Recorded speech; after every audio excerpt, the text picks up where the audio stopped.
I speak to you today on Saint John the Baptist. John the Baptist was the first follower of Jesus Christ, who was his cousin. He knew and recognized his Lord in his mother's womb. You will remember back to the very familiar Gospel of Luke, heard during Advent, heard also at the Assumption of Mary, as well as during 3 other Marian celebrations during the year. It's often the vigil reading. It is when Mary goes to visit her cousin Elizabeth, pregnant in her old age, her 30s. Upon hearing your greeting, Elizabeth says, "The baby leapt in my womb to hear you," Elizabeth exclaimed. "Blessed are you, Mary, and the child in thy womb, blessed is he as well." That was John. Those who are first must be last, and last must be first.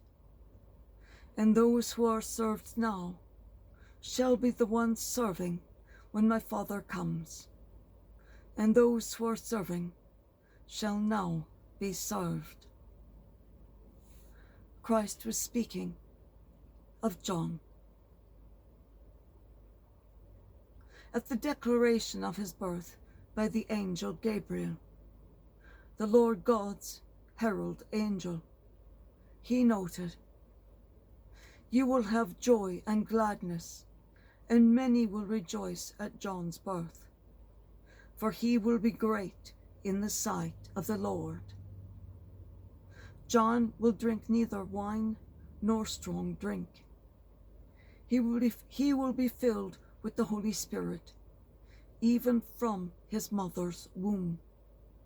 He will turn many of the children of Israel to the Lord their God.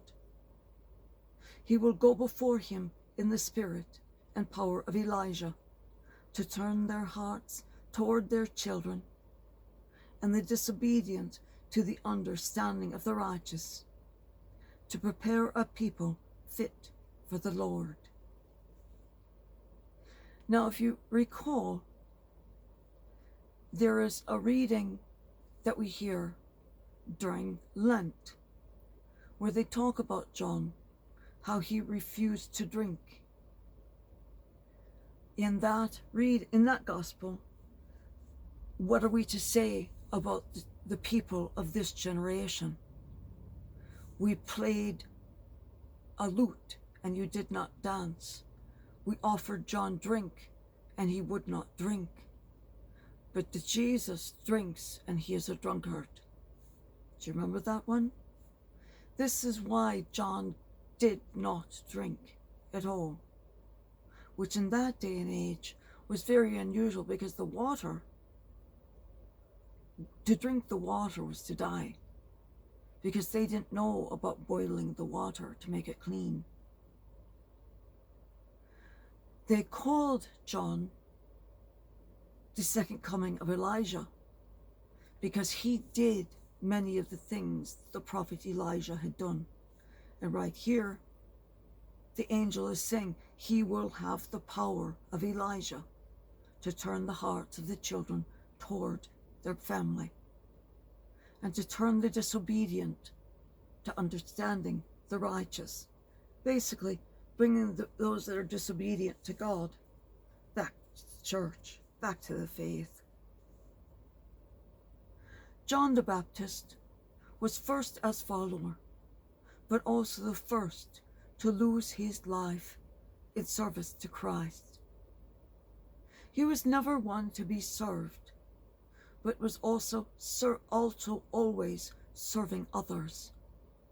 And for decades, the high priests thought him a nutter, as he lived on a steady diet of wild honey and bugs. But his service to the Word was never ending. When John started baptizing the Jews, He did it so they could start anew, to wash away all of their sinfulness and resentments and failures to abide by the agreements with the Lord since that time that their ancestors came from Egypt. You will remember that when the Jews entered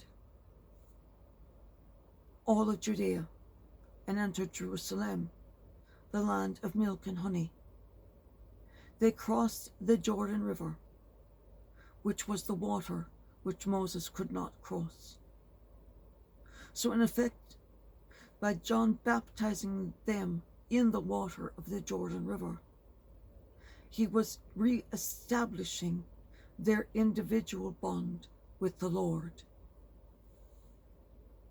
And then 7 to 12 years later, depending on where the individual lived, when Jesus came, they'd heard of him and of his ministry for a while from John. But that is why they called Jesus the second coming of John the Baptist. They had not yet heard that John was dead. Jesus knew, but everyone else did not yet know.